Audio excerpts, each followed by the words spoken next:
Calvin Verdong resmi menjajaki perjalanan baru setelah diresmikan oleh LOSC Lille.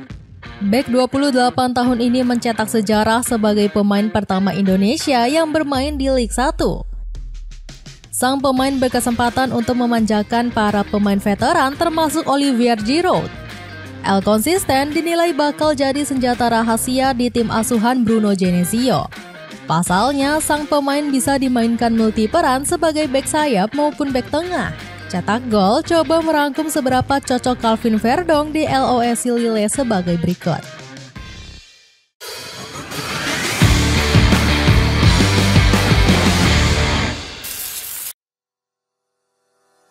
Memilih tetap berkarir di Eropa.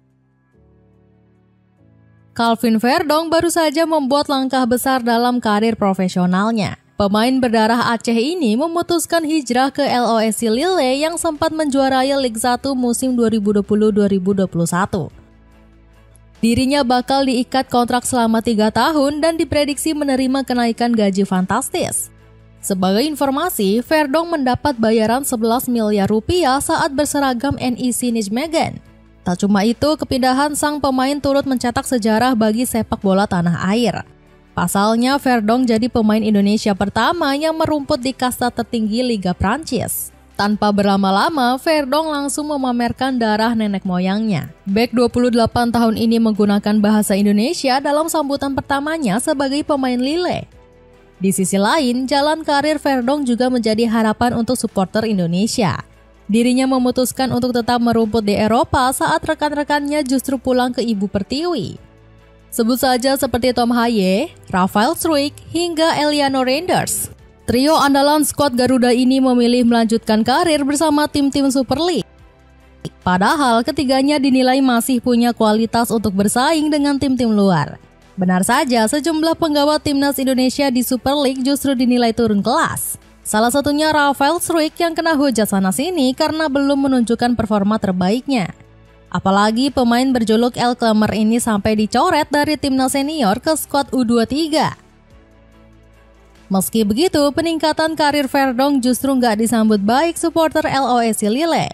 Mereka sampai berbondong-bondong menolak kedatangan sejak pertama kali diperkenalkan. Rupanya, mereka meragukan kualitas Verdong yang sebelumnya merumput di era divisi. Bahkan beberapa orang sampai melabeli Verdong sebagai rekrutan gagal hanya karena kurang terkenal. Bek yang dibutuhkan LOSC Lille. Protes keras yang dilayangkan oleh para fans diprediksi bakal dibalas dengan bukti nyata oleh Calvin Verdong. Sebab pemain berdarah Aceh ini memiliki segala kualitas yang dibutuhkan oleh LOSC Lille. Hal ini dibenarkan langsung oleh Oliver Letang selaku presiden klub. Menurutnya, Verdong direkrut karena memiliki pengalaman dan memenuhi semua aspek yang dibutuhkan. Calvin adalah seseorang pemain dengan pengalaman yang solid, mampu memberikan ketegasan dalam bertahan sekaligus kualitas dalam menyerang di sisi kiri, ucap Letang. Ucapan ini wajar melihat kebutuhan tim yang memang sedang kekurangan amunisi. Skuad Les Dogues baru saja ditinggal oleh Michel Baker yang kembali ke Atalanta. Padahal pemain yang juga memiliki darah Indonesia memiliki peranan penting di dalam tim. Baker merupakan bek multiposisi yang bisa dimainkan sebagai bek tengah maupun bek sayap. Gak cuma itu, Lille juga harus menambah beberapa pemain bertahan lainnya yang memutuskan hengkang. Sebut saja ada Gabriel Gudmundsson, Bafode Diakite, hingga Vincent Burlet. Maka dari itu, kedatangan Verdong disebut sudah menyelesaikan banyak masalah sekaligus. Sebab pemain 28 tahun ini juga bisa dimainkan di banyak peran sekaligus. Mulai dari bek sayap kiri, bek tengah, hingga pos gelandang kiri. Apalagi performa Verdong memang selalu konsisten kalau berseragam NEC Nijmegen. Dirinya selalu dimainkan dalam 33 dari 34 pertandingan Eredivisie musim lalu. Di lain sisi, kedatangan sang pemain ke Prancis dikabarkan nyaris batal.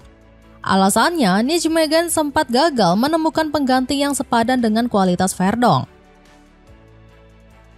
Pengen futsal tapi bingung memilih sepatu berkualitas harga miring? Cobain sepatu futsal dari Zars yang dijamin murah. Cek linknya di bawah ini. Skema gila umpan ke Olivier Giroud. Kehadiran Calvin Verdong ke LOSC Lille menjadi berkah tersendiri untuk dirinya. Pemain timnas Indonesia ini berkesempatan bermain bersama pemain-pemain syarat pengalaman. Ada Olivier Giroud, Thomas Munir, hingga Andre Gomes yang sempat berseragam Barcelona. Nantinya El Consistent dinilai bakal menambah kualitas sistem permainan tim. Sebab sang pemain memiliki kemampuan serba bisa yang jarang dimiliki oleh banyak bek. Salah satunya kualitas menyerang dengan umpan-umpan berbahaya ke kotak penalti. Dilansir dari Fotmob, Verdong tercatat memiliki kualitas umpan di atas rata-rata. Sang pemain berhasil menorehkan 19 crossing sukses ke daerah pertahanan lawan. Selain itu, pemain kelahiran Dordrecht ini juga piawai dalam menghasilkan peluang berbahaya. Verdong sukses mencatatkan 33 chance credit dari 33 laga di era divisi musim lalu. Kemampuan ini dinilai akan sangat membajakan lini penyerangan skuad Les Dogues, terutama Olivier Giroud yang memiliki kemampuan yang sudah teruji di kotak berbahaya. Bomber veteran ini diketahui masih memiliki insting tajam dalam mengonversikan peluang. Meski sudah termakan usia, Giroud dinilai sangat ahli dalam mencari ruang kosong. Buktinya, ex-AC Milan ini sudah membuktikan kapasitas dalam 2 laga yang dimainkan. Sang striker sukses mengemas 2 gol bersama pasukan Les Dogues di Ligue 1. Oleh sebab itu, peranan Verdong sangat dibutuhkan untuk memanjakan Giroud. Pundi-pundi gol sang pemain bisa bertambah lebih banyak dengan umpan crossing berbahaya dari Verdong. Prediksi posisi yang cocok untuk Verdong. Kualitas permainan Calvin Verdong sangat ditentukan oleh taktik yang dijalankan oleh pelatih. Pasalnya, sistem permainan di LOSC Lille jauh berbeda dengan yang dimainkan Verdong di NEC Nijmegen.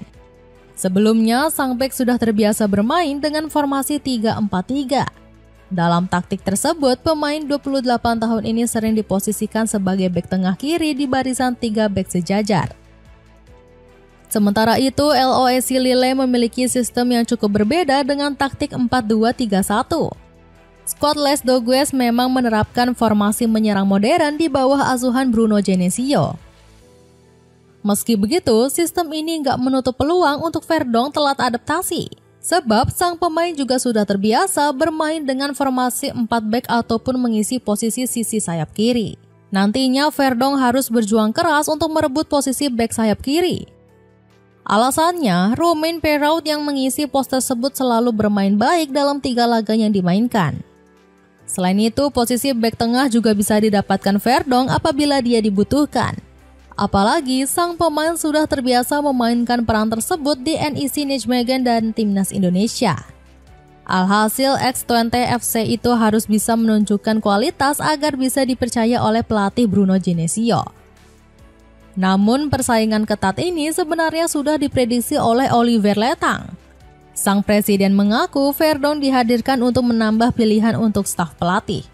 Apalagi nantinya pasukan merah biru bakal bermain di 2 kompetisi sekaligus yakni Ligue 2 dan Europa League.